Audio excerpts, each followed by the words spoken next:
something extraordinary is happening in Australian lamb. KS7 is the world's first marble 7% plus brand. Really, KS7 is about having a premium offering that's consistent every time people eat it. We started Gundy Lamb really to focus on farmer feedback and consistent quality for chefs, and we're grading it into good, better and best.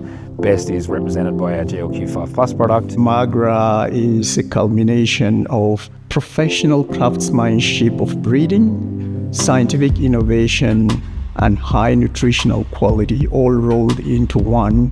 Why does marbling matter? Marbling is linked directly with overall eating quality. The flavour profile of lamb with marbling in it, the eating experience is overall much better for that product. You can feel the moisture that it retains, and then you have this sensory experience. Luxury lamb is here. Produced with passion, backed by science, objectively measured and primed for premium menu placement.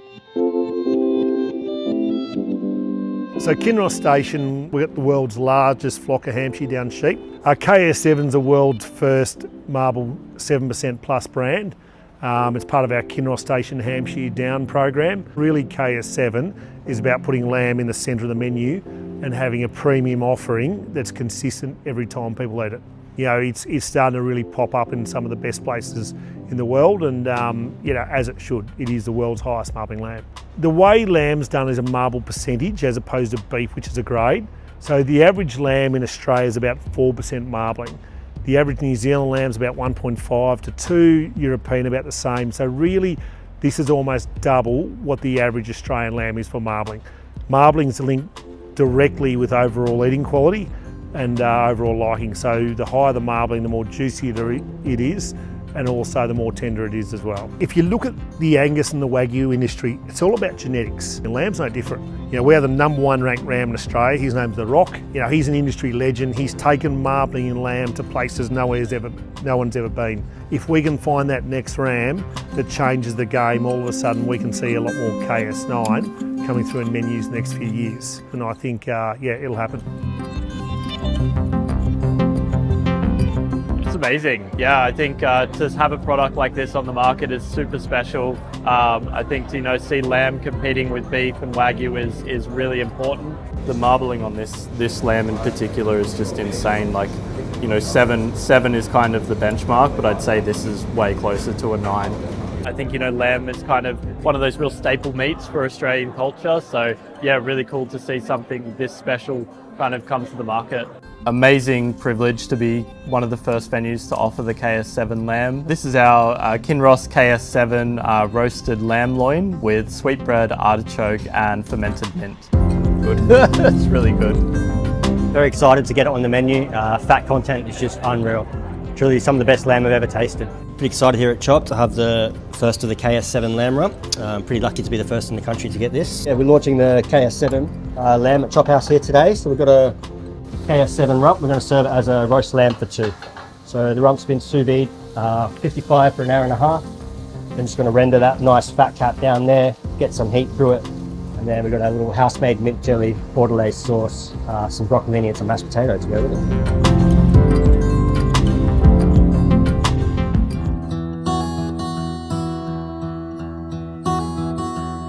My family has been sort of farming and in the meat industry in Gundy for over 100 years, but we started Gundy Lamb 5 years ago really to focus on farmer feedback and consistent quality for chefs. So what we understand about what a consumer wants is that they want a product that eats really well, and we know that marbling has a strong link to that. So we use the MEQ probe to measure marbling in every carcass. We also know that they don't want a big sort of chunk of fat on the outside of a piece of meat. They want to know that it's been sustainably grown, that it hasn't been over fattened, and they're not going to be impacted by fat. And so we're measuring that via a DEXA unit, which is an X-ray unit that basically tells us the percentage of meat, fat and bone in a carcass. Simplistically, what we're doing is we're looking at every lamb as it comes to us and we're grading it into good, better and best. Best is represented by our GLQ5 Plus product. So GLQ score is Gundy Lamb quality score, fairly simplistically. What the GLQ score is seeking to do is to reward lambs which have above average marbling. So I guess when people think about marbling in beef, their mind might be drawn to a Wagyu product, which can be really rich. Lamb's a little bit different and it's much more subtle, but what we find is that The flavour profile of lamb with intramuscular fat in it, with marbling in it, is much lighter, and the eating experience is overall much better for that product. So this is our Gundy Lamb GLQ5 lamb. So we're going to slow roast that today for about 5 to 6 hours on the spit, which is beautiful. Some dried thyme, dried oregano, lots of mint, lots of parsley, basil. When we break a whole beast down, you're looking for consistency.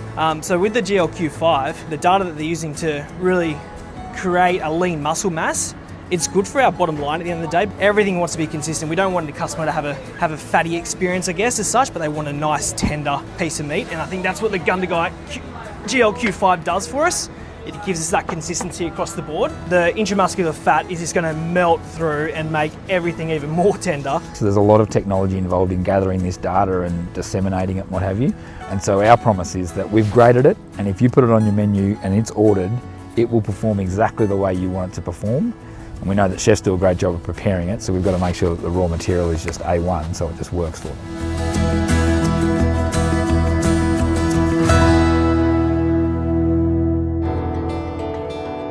I would say, in a few words, Magra is a culmination of professional craftsmanship of breeding, scientific innovation, and high nutritional quality, all rolled into one that gives the consumer a very, very all-round package of, not just the taste, but also the healthy components that come with it.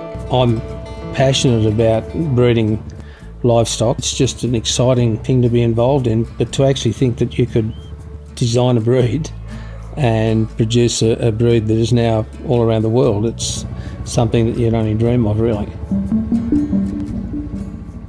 When samples first came, I thought this is an incredible product. I hadn't seen any product that was comparable to it, so I'd never seen fat melting point as low as that. Secondly, the omega-3 long-chain fatty acid composition was incredible. The micro-marbling nature of Magra is such that it has very fine texture. The fine texture means that the dispersal of the fat within the muscle is actually quite uniform.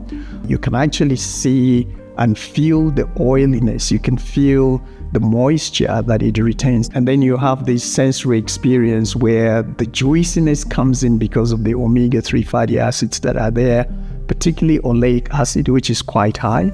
So it gives it this unique flavor that's not gamey. The true advantage of Magra is the fact of its intramuscular fat, how fine those beads are, the moisture holding capacity of those fats, and that it's an intrinsic part of the muscle. It doesn't render out during cooking, so you get a better yield, but also it's there as you eat it, hence the sort of the juiciness.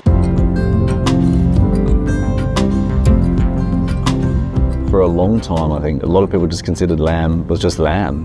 When you have any high-end product, paying it the ultimate compliment is not doing too much to it. The mouthfeel is very delicate, the low melting point. It's just a higher quality. It feels different. The rolled Magra Barnsley chop with pickled lamb's tongue, pine mushroom and some currant grapes. 34 years I've been cooking professionally, and lamb has been a big part of that. Like, Australians love lamb, and it's a big part of who we are as Australians.